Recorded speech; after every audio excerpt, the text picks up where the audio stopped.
I'm going to show you real quickly how to install the MaxxAir II Louvered Vent on your RV. I've installed a couple of them up front here. It's not too bad, pretty easy. These are the tools you're going to need.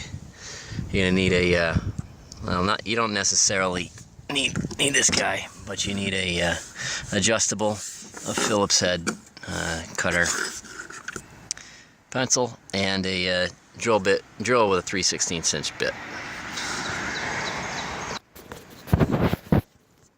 Hardware comes mounted, zip tied to the back of the louver.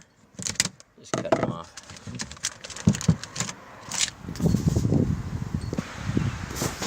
So your first step is going to be to decide which way you want this thing to flip, left or right. And once you get that figured out, you're going to mount these brackets on the hinge side. Quite simply, they're going to mount like this, upside down and in, with these little bolts and gosh, brain dead this morning, lock nuts.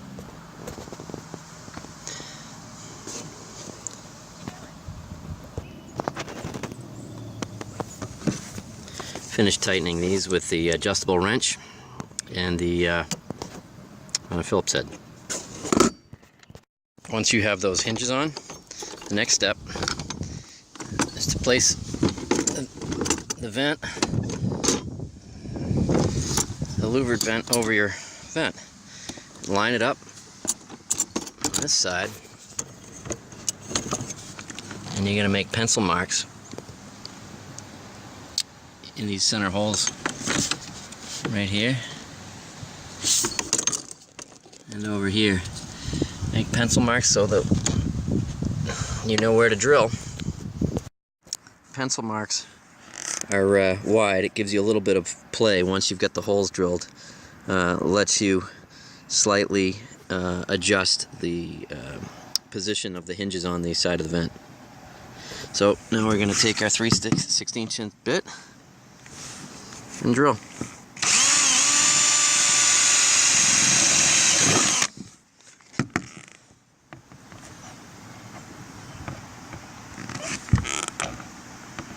Sorry for not using a tripod. Oop. I'm gonna pause. You get the idea. Now with the holes drilled out, you're gonna line up the hinge. And you're gonna take one of these small screws, put it through the center hole. Now you got these screws just sitting there holding it. Now you have to put in the fender washer, the lock washer, and the nut on the inside of each one of them. So for that, I got to go back inside and open up this vent. When you're putting these washers on, right here, be very careful not to drop them down that crack. If you do, it's not that bad, but you got to go inside and take the bottom part of the vent out to get those pieces back.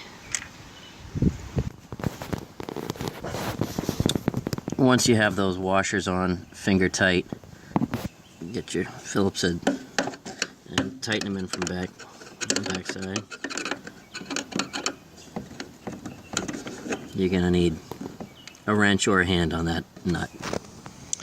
So these are now secure,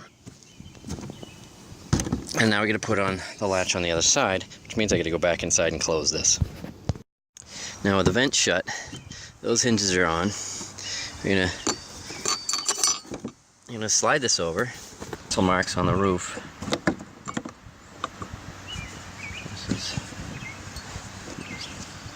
See, the silicone is causing a little bit of an issue here. Anyway, but primarily what you're marking here is kind of, where they line up this way. Not this way. So with your pencil marks here, you just line this up, and you're going to put another pencil mark right inside of there. And the same thing on this side. Look, I got a problem here. I got way too way too much sealant here. I might have to cut this back. We'll see how it goes. Anyway, for measurement wise, it's going to be right in here. So something else I'm going to do here. So you can see it sits up on top of the sealant really high. So I'm going to take the pliers and I'm going to bend this down a little bit, just so I get this mount a little bit closer to the bottom. Over here I've got a problem. This is just too fat. I might have to cut it back. I'm going to mount the mount and then see what happens. So as it turns out, because the rear one was so much higher, bending down the front one was not a good idea. So I pulled that back up a bit, but the same thing seems to work okay. Just position it, take your pins, slide them through. It's actually not bad on the back. It's probably worse on the front.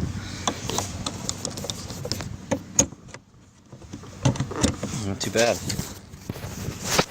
That's all there is to it.